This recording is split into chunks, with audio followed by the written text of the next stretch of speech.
Hello subscribers. मेरी last 2 video पर इतना अच्छा रिस्पॉन्स देने के लिए शुक्रिया। जोक्स असाइड, मेरी लास्ट 2 वीडियो पर इतनी ख़राब माइक क्वालिटी और ऑडियो क्वालिटी को देखकर मुझे लगा कि मुझे कुछ एक्सप्लेनेशंस करनी चाहिए। एक्सप्लेनेशन में मैं ये कहना चाहूँगा कि लास्ट 2 वीडियोस पर मैंने कुछ ऐसा म्यूज़िक यूज़ करा था जिसमें अपलोड करते वक्त बार बार कॉपीराइट आ रहा था। इस वजह से एट लास्ट मुझे यूट्यूब का नया trim out segment feature use करना पड़ा, जिसकी वजह से वीडियो की ऑडियो क्वालिटी बहुत ख़राब हो चुकी थी।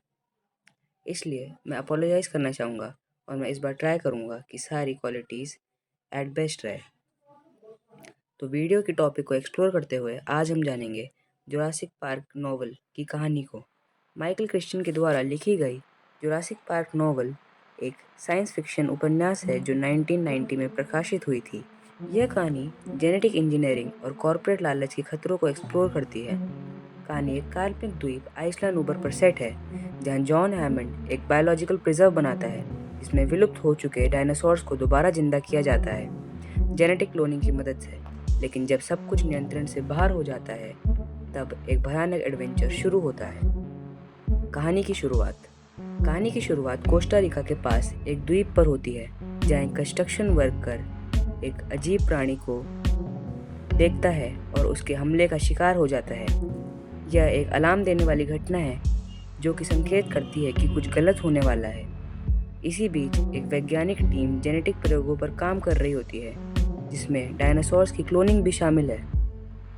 जॉन हैमंड, जो इनजेन नाम की बायोटेक्नोलॉजी कंपनी के मालिक है, एक साइंटिफिक चमत्कार बनाते हैं, एक थीम पार्क जिसमें असली डायनासोर्स हैं।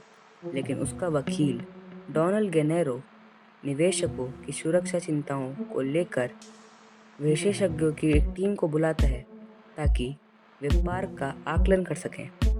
यह विशेषज्ञ होते हैं डॉक्टर एनल ग्रांट, एक पैलेंटोलॉजिस्ट जो डायनासोर्स का अध्ययन करते हैं, डॉक्टर एली सेटलर, एक पैलियोबोटैनिस्ट जो प्री हिस्टोरिक पौधों का अध्ययन करती हैं, डॉक्टर इयन मैलकॉम, एक क्योस थ्योरिस्ट जो अपनी क्योस थ्योरी से यह प्रेडिक्ट करते हैं कि जुरासिक पार्क असफल होगा या नहीं, लेक्स और टिम मर्फी, जॉन हैमंड के पोता पोती जो टूर के लिए आए हैं। जुरासिक पार्क का आगमन, जब सब लोग पार्क पहुंचते हैं, तब वे एक ऑटोमेटिक टूर पर जाते हैं जिसमें वे डायनासोर्स को देखते हैं। ये डायनासोर्स इंजन ने मेंढक के डीएनए और फॉसिलाइज्ड मॉस्किटो के खून से पुनः जीवित किए हैं। हैमंड का कहना है कि पार्क पूरी तरह से सुरक्षित है क्योंकि उसने डायनासोर्स को एक नियंत्रित वातावरण में रखा है। लेकिन डॉक्टर मैलकॉम अपनी केओस थ्योरी से यह प्रेडिक्ट करते हैं कि इतनी जटिल प्रणाली भी एक समय पर आकर असफल जरूर होगी। उसी बीच हम देखते हैं डेनिस नर्डरी को। डेनिस नर्डरी एक नाराज कंप्यूटर प्रोग्रामर होता है जो जुरासिक पार्क की सुरक्षा प्रणाली का प्रभारी होता है। गुप्त रूप से वह एक अन्य कंपनी के साथ सौदा करता है जिसमें वह डायनासोर्स के एम्ब्रियो को चुराकर उन्हें बेचने का वादा करता है। इस योजना को वो लागू करने के लिए वह पार्क की सुरक्षा प्रणाली को अस्थायी रूप से बंद कर देता है, जिससे बिजली के बड़े बड़े खंभे एवं फेंसेस बंद हो जाते हैं, जिस वजह से डायनासोर्स मुक्त हो जाते हैं। जब बिजली बंद होती है, तब टी-रेक्स इंक्लोजर्स का फेंस निष्क्रिय रूप हो जाता है, जिस वजह से टी-रेक्स इंक्लोजर्स के फेंसेस खुल जाते हैं और एक भयानक टी-रेक्स का हमला होता है। टी-रेक्स चलती हुई जीपों पर हमला करते हैं, जिस वजह से डॉक्टर एनल ग्रांट, टिम और लेक्स जंगल में खो जाते हैं, जबकि डॉक्टर मैलकॉम बुरी तरह से घायल हो जाते हैं। आगे हम देखते हैं कि डॉक्टर ग्रांट और बच्चे जुरासिक पार्क में जीवित रहने की कोशिश करते हैं।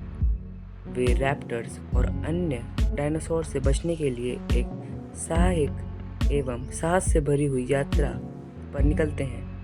इसी बीच उन्हें पता चलता है कि डायनासोर्स में सेल्फ रिप्रोडक्शन हो रही है, जो कि साइंटिफिक रूप से असंभव है क्योंकि वे सब डायनासोर्स मादा हैं। लेकिन जेनेटिक इंजीनियरिंग के दौरान मेंढक का डीएनए इस्तेमाल होने की वजह से कुछ डायनासोर्स उभयलिंगी बन गए, यानी सेल्फ सेक्सुअल बन गए, जिसकी वजह से उनके अंदर ही ब्रीडिंग शुरू हो गई। दूसरी ओर एली और पार्क कर्मचारी बिजली वापस लाने की कोशिश करने में लग जाते हैं ताकि प्रणाली दोबारा नियंत्रण में आ सके।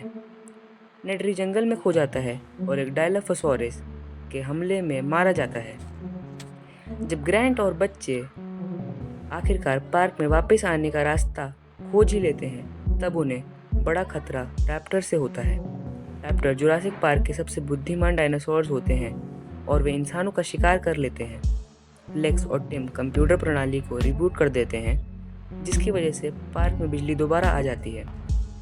अंत में हैमंड और बाकी बचे हुए लोग हेलीकॉप्टर में बैठकर उस पार्क से भाग जाते हैं, जबकि आइसलैंड ऊबर पर सरकार हवाई हमला कर सारे डायनासोर्स को दोबारा विलुप्त कर देती है।